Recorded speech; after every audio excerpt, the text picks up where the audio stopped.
Chapter 77 Rock in a Dark Place.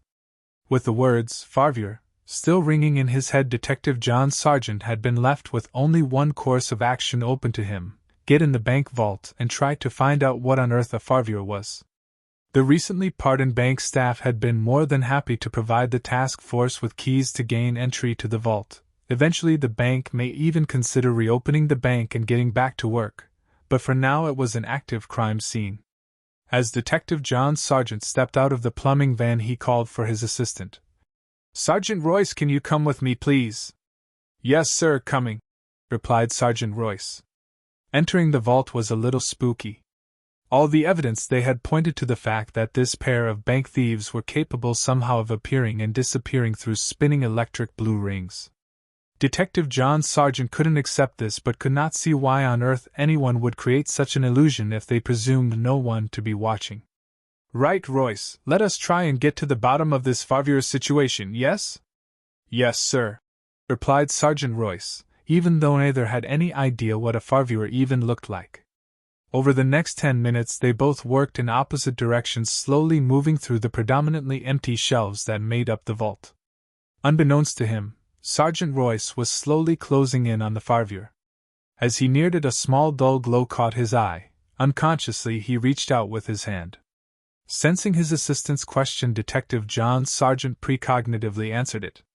"No, I don't know what one looks like, but don't touch it all the same." The voice of his boss startled Sergeant Royce, causing him to look over his shoulder, as he replied, "Yes, sir, I won't."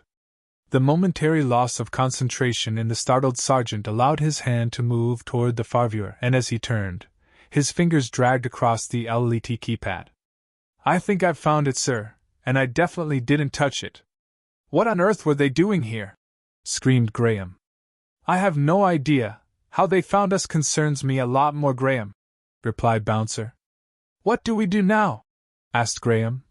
"There's another 15 minutes till we can portal home." "I can almost guarantee they were just as confused and surprised as we are, Graham, guaranteed." "They were right there, Dellie," said Bouncer. "Right there, and judging by their faces they had no idea at all." "So it would appear, Bouncer," replied Dellie as he considered what had just happened. "Well, at least we now know the QC tracking works, hey Dellie," said Graham.